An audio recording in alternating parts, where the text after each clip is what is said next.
Welcome to Fin Ed learning platform YouTube channel. अगर आप इस चैनल पर नए हैं तो इसे सब्सक्राइब जरूर करें। आज इस वीडियो में हम लोग बात करेंगे LIC के जीवन लक्ष्य योजना प्लान नंबर 933 के बारे में। LIC की जीवन लक्ष्य योजना एक ट्रेडिशनल बचत योजना है जो एक ही समय पर आपको सुरक्षा के साथ बचत भी प्रदान करता है। यह एक ऐसा इंश्योरेंस प्लान है जिसे काफी लोग कन्यादान पॉलिसी के नाम से भी जानते हैं। प्रीमियम आपको सिर्फ एक सीमित अवधि तक देना होता है। इस पॉलिसी में आपको 3 साल का प्रीमियम में छूट मिल जाती है, यानी कि आपकी जितनी साल की पॉलिसी की टर्म होगी उससे 3 साल कम प्रीमियम पे करना होगा। तो आइए सबसे पहले जान लेते हैं कि कौन कौन इस पॉलिसी को ले सकता है और इसके क्या बेनिफिट्स हैं। उसके बाद हम लोग एग्जाम्पल के जरिए समझेंगे।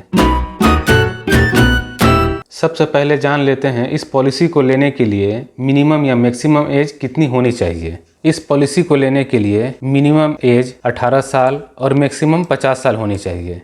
सम एश्योर्ड का मतलब होता है बीमे की राशि। इसके ही बेसिस पर जो भी आपके पॉलिसी का प्रीमियम है, मैच्योरिटी है, डेथ बेनिफिट है, वो सब कैलकुलेट किया जाता है। इस प्लान में मिनिमम सम एश्योर्ड है 1 लाख और मैक्सिमम का कोई लिमिट नहीं है। पॉलिसी टर्म, उसके बाद हम बात करते हैं पॉलिसी टर्म की, यानी कि आप इस इंश्योरेंस प्लान को लेते हैं तो कितने साल के लिए इस पॉलिसी को ले सकते हैं। यहाँ पर आप 13 साल से लेकर 25 साल के बीच तक इस पॉलिसी को ले सकते हैं, यानी कम से कम 13 साल और ज़्यादा से ज़्यादा 25 साल तक इनके बीच में आप कोई भी टर्म चूज कर सकते हैं, जैसे कि 15 साल, 18 साल, 20 साल, 21 साल या 25 साल, जो भी आप लेना चाहते हैं आप ले सकते हैं। प्रीमियम पेइंग टर्म, उसके बाद हम लोग बात करते हैं प्रीमियम पेइंग टर्म, यानी कि आप अपने पॉलिसी में कितने साल तक प्रीमियम का भुगतान करना होगा। इस पॉलिसी में आपको 3 साल का प्रीमियम में छूट मिल जाती है, यानी कि आपकी जितनी साल की पॉलिसी की टर्म होगी उससे 3 साल कम प्रीमियम पे करना होगा। मान लेते हैं आपने 21 साल का टर्म का चुनाव किया है तो आपको 18 साल ही प्रीमियम का पे करना होगा। 3 साल आपको प्रीमियम का भुगतान नहीं करना होगा। प्रीमियम पेमेंट ऑप्शन,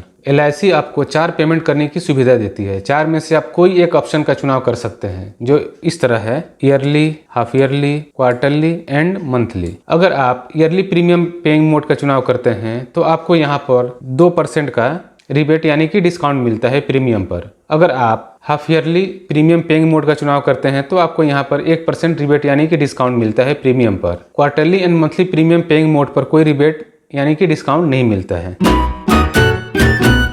अब बात करते हैं अदर बेनिफिट्स के, यानी जो इसके मुख्य विशेषताएं क्या है। लोन फैसिलिटी, आपको इस पॉलिसी में लोन लेने की सुविधा भी मिल जाती है। पॉलिसी शुरू होने के 2 साल बाद आप इस पर लोन भी ले सकते हैं। लोन का अमाउंट इस बात पर निर्भर करता है कि पॉलिसी कितने साल तक चली है और उसका सरेंडर वैल्यू क्या है। इनफोर्स पॉलिसी पर सरेंडर वैल्यू का 90% तक लोन मिलता है। पेड अप पॉलिसी पर सरेंडर वैल्यू का 80% तक लोन मिलता है। आपको इस पॉलिसी में कुछ एडिशनल राइडर्स भी मिल जाते हैं, जैसे accident, death and disability benefit rider, accident benefit rider, new term assurance rider, new critical illness benefit rider. आप इन एडिशनल राइडर्स को आप अपने जरूरत के अनुसार ले सकते हैं। इसके लिए कुछ एक्स्ट्रा प्रीमियम पे करने पड़ते हैं। आप इस एडिशनल बेनिफिट को कुछ एक्स्ट्रा प्रीमियम पे करके ले सकते हैं। सरेंडर बेनिफिट, 2 साल या इससे अधिक समय तक पूरे प्रीमियम के भुगतान करने के बाद पॉलिसी होल्डर इस पॉलिसी को सरेंडर कर सकते हैं। उस समय जितना आपकी पॉलिसी की वैल्यू होगी उतना LIC आपको लौटा देती है। लेकिन एक बात का ध्यान रखें, आप जब भी पॉलिसी सरेंडर करेंगे आपको फाइनेंशियली ज्यादा नुकसान होगा। ग्रेस पीरियड का मतलब होता है प्रीमियम पे करने के लिए अतिरिक्त समय। इस ग्रेस पीरियड के समय पूरी कवरेज बनी रहती है और इस दौरान अगर क्लेम आता है तो LIC उसका भुगतान करती है। ग्रेस पीरियड इस बात पर निर्भर करता है कि आपने कौन सा प्रीमियम मोड का चुनाव किया है। यदि आपने yearly, half yearly, quarterly mode का चुनाव किया है तो आपको अतिरिक्त समय 30 दिन का मिलता है। यदि आपने मंथली पेमेंट मोड का चुनाव किया है तो आपको अतिरिक्त 15 दिन का समय मिलता है। टैक्स बेनिफिट, इस पॉलिसी के अंतर्गत जो प्रीमियम का भुगतान होता है वह इनकम टैक्स के सेक्शन 80C के तहत टैक्स फ्री होता है और पॉलिसी होल्डर को जो मैच्योरिटी का पेमेंट होता है या डेथ के केस में नॉमिनी को जो भी भुगतान होता है वह इनकम टैक्स के सेक्शन 10(10)D के तहत पूरी तरह से टैक्स फ्री होता है। रिवाइवल पीरियड, रिवाइवल का मतलब होता है बंद पॉलिसी को फिर से चालू करना। जो पॉलिसी बंद हो गई है और पेड अप बेसिस पर है उनको रिवाइव किया जा सकता है। यह रिवाइवल पॉलिसी बंद होने के 5 वर्ष के अंदर किया जा सकता है। पॉलिसी रिवाइव करने के लिए बकाया प्रीमियम और अगर उस पर कोई ब्याज है तो वो देना होगा। फ्री लुक पीरियड, अगर पॉलिसी धारक इस योजना से खुश नहीं है तो वो इसे खरीदने के 15 दिन के भीतर इसे रद्द करवा सकता है। पॉलिसी रद्द होने पर बिना किसी खर्च के पूरी रकम आपको वापस मिल जाती है। पेड अप वैल्यू, अगर ग्रेस समय में भी प्रीमियम का भुगतान नहीं किया जाता है तो पॉलिसी बंद हो जाती है। अगर कम से कम 2 वर्षों के प्रीमियम का भुगतान किया गया है तो पॉलिसी पेड अप पॉलिसी में बदल जाती है और ये पॉलिसी चलती रहती है, बंद नहीं होती है। आप इसे कभी भी चाहे तो आप इसको दोबारा स्टार्ट कर सकते हैं, रिवाइव कर सकते हैं। Settlement options for maturity and death benefits. इस पॉलिसी में पॉलिसी खरीदते समय पॉलिसी धारक कवर अमाउंट और पॉलिसी की अवधि का चुनाव करता है। आपको प्रीमियम पॉलिसी अवधि से 3 वर्ष कम भरना पड़ता है। अगर पॉलिसी धारक पूरे पॉलिसी अवधि तक जीवित रहता है तो मैच्योरिटी पर पॉलिसी धारक को उसके द्वारा चुना हुआ बीमित रकम और जमा बोनस वापस मिलता है। मृत्यु लाभ। अगर पॉलिसी धारक की मृत्यु पॉलिसी अवधि के दौरान हो जाती है तो मृत्यु लाभ के रूप में नॉमिनी को बीमित रकम का 10% वार्षिक इंस्टॉलमेंट के तौर पर दिया जाता है। इसके साथ ही पॉलिसी अवधि के अंत में बीमित रकम का 110% नॉमिनी को दिया जाता है। अब इस पॉलिसी को एग्जाम्पल के थ्रू समझते हैं। पहले हम लोग समझते हैं मैच्योरिटी बेनिफिट को। मान लेते हैं आपकी एज 30 साल है, पॉलिसी का टर्म 21 ईयर्स है, तो इसकी प्रीमियम पेइंग टर्म होगी 18 साल, यानी कि आपको 18 साल ही प्रीमियम का भुगतान करना होगा। उसके बाद सम एश्योर्ड मान लेते हैं 5 लाख, यानी कि आप 5 लाख का बीमा लेना चाहते हैं। अब इस पॉलिसी के प्रीमियम का कैलकुलेशन देखते हैं तो जो इस तरह से होगा, yearly 26,560, half yearly 13,420, quarterly 6,780, monthly 2,260। इसमें पहले साल का प्रीमियम कुछ ज्यादा हो सकता है जीएसटी की वजह से। अभी हमने आपकी एज आगे मानी थी जो 30 साल है, तो आने वाले 18 सालों तक आपको प्रीमियम पे करनी होगी, यानी कि आप जब तक 47 ईयर के होंगे तब तक प्रीमियम की पेमेंट करनी होगी। अगर हम टोटल देखते हैं कि इन 18 सालों में आपने कितना प्रीमियम जमा किया है, तो आपने लगभग 4,78,655 रुपया जमा किया है। जब 18 साल पूरी हो जाएगी तब 3 साल आपको कोई प्रीमियम देने की जरूरत नहीं पड़ेगी। जब आपकी 21 साल पूरी हो जाएगी तब यहाँ पर आपको पॉलिसी की मैच्योरिटी हो जाती है, यानी कि जो आपकी इंश्योरेंस है वो यहाँ पर खत्म हो जाती है। जो इस तरह से कैलकुलेट होता है, सम एश्योर्ड 5 लाख, बोनस 4,83,000 और एडिशनल बोनस 50,000, यानी मैच्योरिटी पूरा होने पर आपको टोटल रिसीव होगा 10,33,000 और आपने टोटल पे किया 4,78,000 और आपको मिला 10,33,000, जिसमें आपने 1,48,680 रुपये का टैक्स बेनिफिट भी लिया आपने।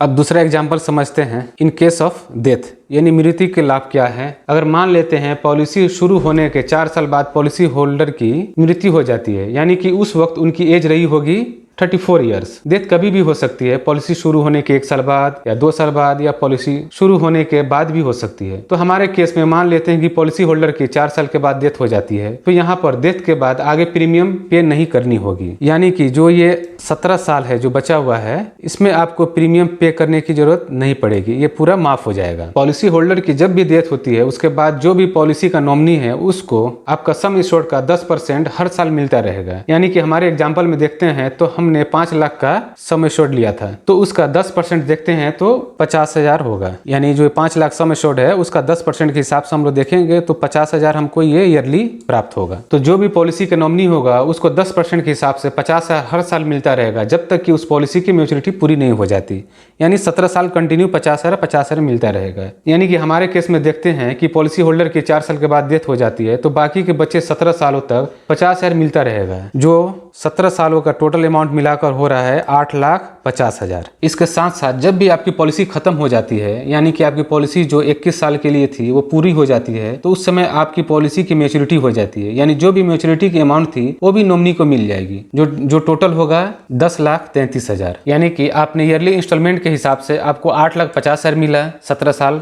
और मैच्योरिटी पूरा होने पर 10,33,000 मिली। इस तरह से आपने टोटल प्राप्त किया 18,83,000। इसलिए इस प्लान को LIC का कन्यादान प्लान भी कहा जाता है। अगर आप यहाँ पर अपनी बच्ची की कन्यादान के लिए पॉलिसी लेना चाहते हैं तो यहाँ पर आप देख सकते हैं कि अगर आपके पॉलिसी के दौरान कोई अनहोनी हो जाती है और आप इस दुनिया में नहीं होते हैं तो आपके बच्चे के लालन पालन या देखभाल के लिए यहाँ पर पैसे मिलती रहेगी। साथ के साथ जब आपकी बच्ची की शादी के लायक हो जाएगी तो उस समय भी आपको यहाँ पैसे मिल जाते हैं ताकि बच्ची की शादी हो सके। इस पॉलिसी में आपको कुछ एडिशनल बेनिफिट भी मिल जाते हैं जिसके लिए कुछ एक्स्ट्रा प्रीमियम पे करने पड़ते हैं, उसको भी आप अपने पॉलिसी में ले सकते हैं अपने जरूरत के अनुसार। अगर मान लेते हैं आपने एडिशनल टर्म राइडर लिया है, यानी कि नॉर्मल डेथ की सूरत में आपको 5 लाख सम एश्योर्ड का एक्स्ट्रा यानी मैच्योरिटी के अलावा वो मिल जाती है। अगर आपने एक्सीडेंटल डेथ बेनिफिट राइडर का भी चुनाव किया है, यानी कि पॉलिसी होल्डर की मौत एक्सीडेंट के कारण होती है, तो इसका फायदा आपको मिलता है। यानी कि जो पहले बेनिफिट मिलनी है वो तो मिलेगी ही, साथ में ये अलग से सम एश्योर्ड के बराबर एक्सीडेंटल डेथ बेनिफिट राइडर यानी कि 5 लाख मिलेंगे। यानी कि हम टोटल इस पॉलिसी की बेनिफिट देखें तो इस प्रकार से होता है। जो आपको 50,000 ईयरली इंस्टॉलमेंट मिला उसका अमाउंट हुआ 8,50,000, मैच्योरिटी बेनिफिट का अमाउंट 10,33,000, और आपने जो एडिशनल बेनिफिट राइडर लिया था यानी टर्म राइडर नेचुरल डेथ के सूरत में 5 लाख मिलेगा, और एक्सीडेंटल डेथ राइडर अगर एक्सीडेंट के थ्रू कोई अनहोनी होती है तो 5 लाख मिलेगा। इस तरह से अगर हम टोटल करते हैं तो टोटल अमाउंट होता है 28,83,000, और आपने टोटल प्रीमियम पे किया 1,06,240, और आपको प्राप्त हुआ 28,83,000 इस पॉलिसी में। हमें उम्मीद है आपको LIC का जीवन लक्ष्य प्लान नंबर 933 समझ में आया होगा। आपसे रिक्वेस्ट करूंगा, अगर आप हमारे चैनल को अभी तक सब्सक्राइब नहीं किए हैं तो सब्सक्राइब जरूर करें।